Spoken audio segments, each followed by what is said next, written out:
so much you can do for so long, and you're eventually going to get caught. Then my mom, she pleaded with me basically to give Jehovah one more chance. It all came out, so we had lots of elders meetings. So I really made an effort to, try to have a relationship myself with Jehovah. Oh, telling my parents was harder than anything, because when you're involved in wrongdoing, you think, this is me I'm hurting. I know I'm hurting myself, but I decide to hurt myself, and it doesn't affect anybody else. And then to speak to them and let them know how you've let them down. I've never seen them be so wounded. I changed my association. I started hanging around with, some of the witness kids in the area, and they helped me out a lot. My relatives and my friends and the good examples in the congregation, they helped me to see that you absolutely have to change your association if you want to do good. What I regret most is that I wasted all these years being selfish when I could have been serving Jehovah. My parents, they really had a lot of love for me, but I don't know, in return, I just gave them basically nothing but heartache. And I thought I knew what I could handle and what I couldn't. But Jehovah knows what's going to hurt you and what's not. And so if you just trust in that, you'll have a successful youth without all that pain. Life is just so much better for me. The blessings that you get, Jehovah gives you, and by just serving him, it's incomparable to what the world has to offer.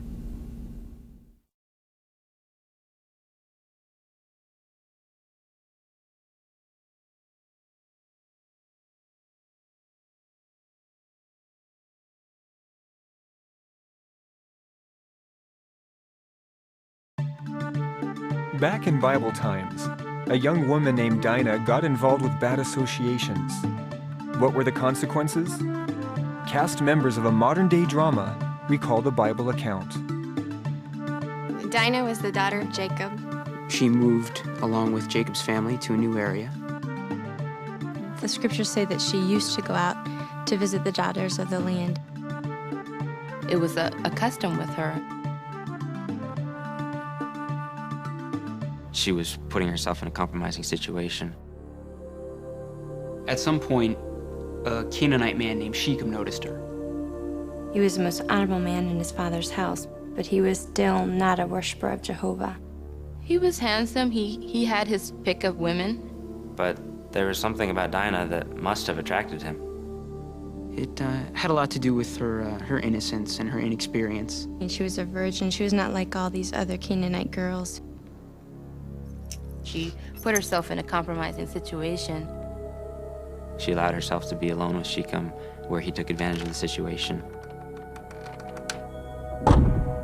They might have just started talking or, laughing about something, and one thing leads to another. I'm sure it would have been devastating because he forced her to have sex.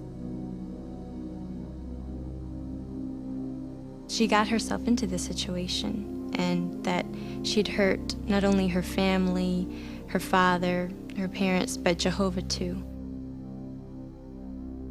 Even though the Dinah account is from history, that it still definitely applies today. This kind of situation can definitely happen. I think this drama is going to help a lot of people, kids and adults, to see that what happened to Dinah could happen to any of us if we let it.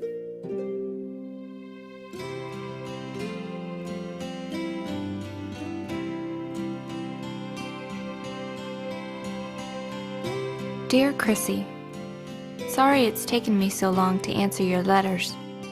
It was pretty crazy around here for a while. Anyway, I want you to know that I'm okay. But Chrissy, something you said in your last letter worried me. You said that you thought the friends at the Kingdom Hall were boring. and that the kids at school were a lot more fun. If you knew what I've been through recently, you'd understand why I'm worried. You've probably wondered why I haven't written you since we moved here. I guess I've been too ashamed.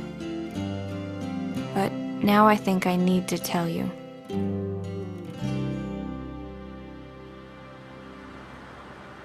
I understood why we had to move, with Dad getting the new job and everything. But that didn't make things any easier. I was leaving behind all my friends.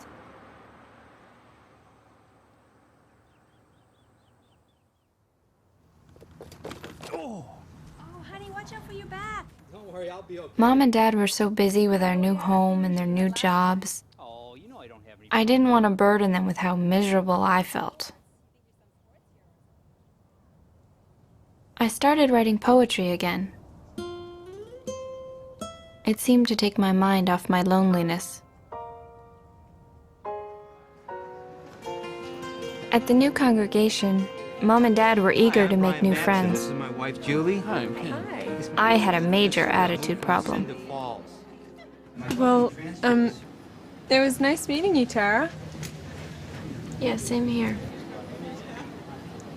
I wonder what was wrong with her. Yeah, I don't know. Hey! You must be Tara. Hi. Hi! I just met your parents. They are so nice. Thanks. Well, anyway, my name is Stacy.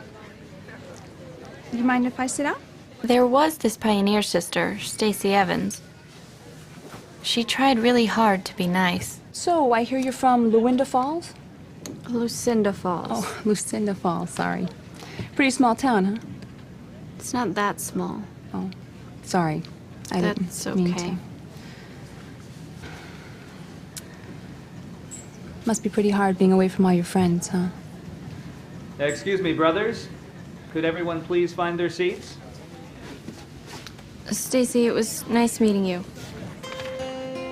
I just wasn't ready to make any new friends. Chrissy, I had never, ever felt so alone. And school was the final brushstroke on this portrait of misery. Mr. Stevenson! Off the skateboard! I felt so out of place. It was like I didn't even exist. A few weeks later, though, things seemed to change for the better. It was in Mr. Beckwith's English class. That was so 5 years ago. All right, listen up. Don't look at me. Listen up, people. What are we going to do about the party? That's... Oh, so that was a great Okay, now the question, what are we going to do about it? Thank you. This past weekend, while you were out partying, this overworked and underpaid English teacher spent his weekend reading your poems. Aww. Sweet. What about your... Take this masterpiece, for example. I think I shall never see a guy as cool as Anthony. He's very strong and cute and tall. I like to show him off in the shopping mall. Here, you got something loose up there? And guess who authored this work of art? My skateboard makes a sound when it hits the ground. That can be by people. No, Mr. B, you gotta read it with a little rhythm, a little style, some attitude. Sit, Kyle, sit. Sure, I could just sit. Some of you did write verses that rightly can be called lyrical poetry. Now we'll have that select few present their poems before the class. Sorry, Miss Taylor, not this time.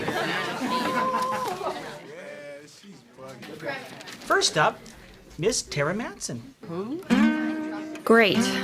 As if being the new kid in class wasn't bad enough. Now I had to be put on public exhibition. Matt. I have her in my cynic period, though. Does she always farm girl. I was sick. I remember the day I Seen him caught before? loneliness. Okay, come on. I remember the day I caught loneliness. It was the day we moved away.